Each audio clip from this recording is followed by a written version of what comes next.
Part 2. Emma's initial terror gave way to a slow burn of resentment toward the house, the attic and the whispering ghost within it. How could she live like this? Jumpy, exhausted, always looking over her shoulder for the thing in the mirror. She wanted to rip the thing out, break the glass, scatter it to the four winds if it would stop the haunting. But even the thought of touching it repelled her. The last thing she wanted was for the ghost to get under her skin, to stain her with whatever sorrow it held, so the mirror stayed.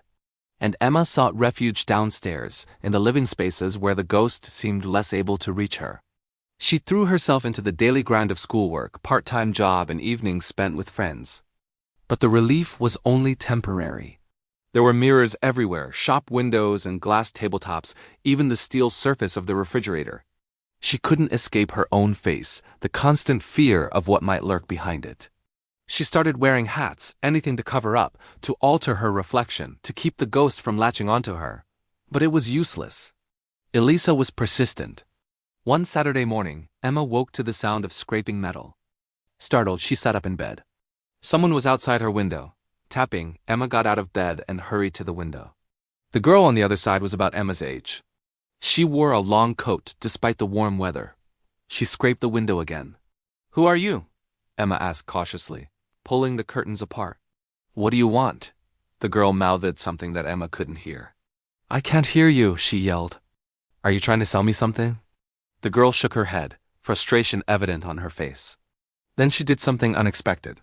She walked around the side of the house, disappearing from view. Emma frowned, puzzled by the girl's behavior. Was she imagining things? Hadn't slept enough? Worked too hard? She shrugged off the strange encounter, chalked it up to stress, and went back to sleep. But later that day, while walking home from work, Emma saw the girl again.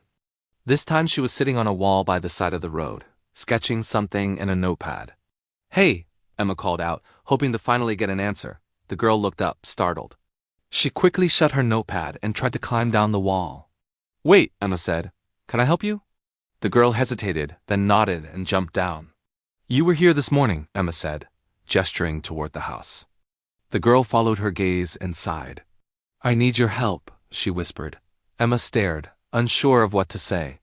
"My name is Eliza," the girl added, as if reading Emma's thoughts. "And I think I'm stuck here." Emma blinked, her mind racing. Could it be? Could this real-life girl be the ghost from the mirror? "How do you know me?" Emma asked, searching Eliza's face. Eliza glanced away. "I've been watching you," she admitted. In the mirror, Emma's heart sank. So it was true. "How long have you been here?" "As long as this house has stood," Eliza murmured, her voice catching. "But I don't understand. Why are you a ghost? And why do you keep showing yourself to me?" "I don't know," Eliza replied softly. "I don't remember much. Just pieces, moments. A life lived here in this house, a life cut too short." She looked back at Emma, her eyes pleading. "I think you can help me." "I feel it. You have to believe me." "I feel it in my bones." Emma searched Eliza's face for any sign of a joke, a trick. But all she saw was sadness and a desperate hope. Against her better judgment, Emma found herself agreeing to help. "How?" she whispered, unsure of what she could possibly do. Eliza's eyes glistened with tears. "Find me," she breathed. "Find the place where I died." Part 3. The days that followed were a blur of research and preparation. With each passing hour, Emma grew more determined to find Eliza's final resting place. She scoured the internet for historical records, poring over old maps and documents, anything that could lead her to a potential burial site. At the local library, she met with the town historian, a kind-hearted woman named Mrs. Hawthorne, who shared what little she knew about the house's past. According to the scant records, the house had been built in the early 1800s and had changed hands numerous times. But it was during one of these transitions that tragedy struck. A young girl named Eliza Ashworth had died on the property. But the cause of her death or the location of her burial remained a mystery. Undeterred, Emma returned home and continued her investigation. She examined the grounds, searching for any clue that could indicate a hidden grave. After days of fruitless searching, she decided to return to the attic and confront the mirror once more. "If you want me to find you, then show me," she challenged, her voice echoing in the vast space. As she stood before the mirror, willing the ghost to reveal itself, she noticed something peculiar. What appeared to be a hairline fracture ran vertically through the glass, starting near the top and disappearing into the murky depths. Could this be a key to where Elisa was buried? Hope surged through Emma, propelling her into action. Using a hammer and chisel, she began carefully chipping away at the plaster surrounding the mirror. As the mirror cracked further, its reflection warped and distorted, taking on a sickly hue. Suddenly, the room grew frigid. Emma paused, a chill running down her spine. She took a deep breath and continued.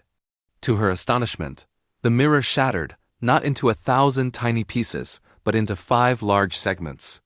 Each shard seemed to pulse with an eerie green light. As the fragments hit the floor, the attic filled with the ghostly moans, the whispers of untold sorrow. And from the shards on the floor, Emma saw it, a faint glimmer, a reflection of the garden below. With newfound determination, Emma rushed down the stairs and out into the garden. Following the direction indicated by the mirror shards, she began digging, the soft earth giving way under her shovel. Just when her hope was fading, she struck something hard.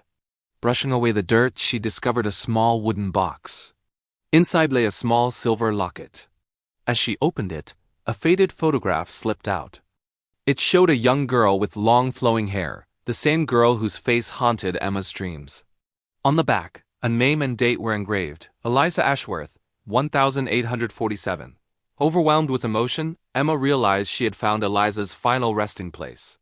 But as she stood there, clutching the locket, she knew there was still work to be done.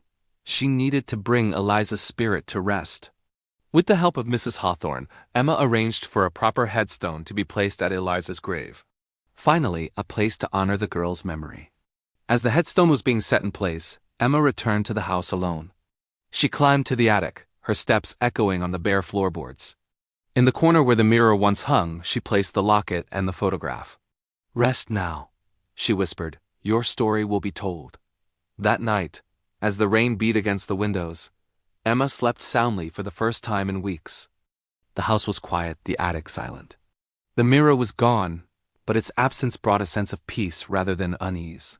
When she awoke, the sun streamed through the windows, casting warm rays on the floor. The house felt different, lighter somehow. The whispering ghost was gone, replaced by the memory of a kind and gentle girl. And in the quiet of the morning, Emma could almost hear Eliza's voice, thanking her for setting her free.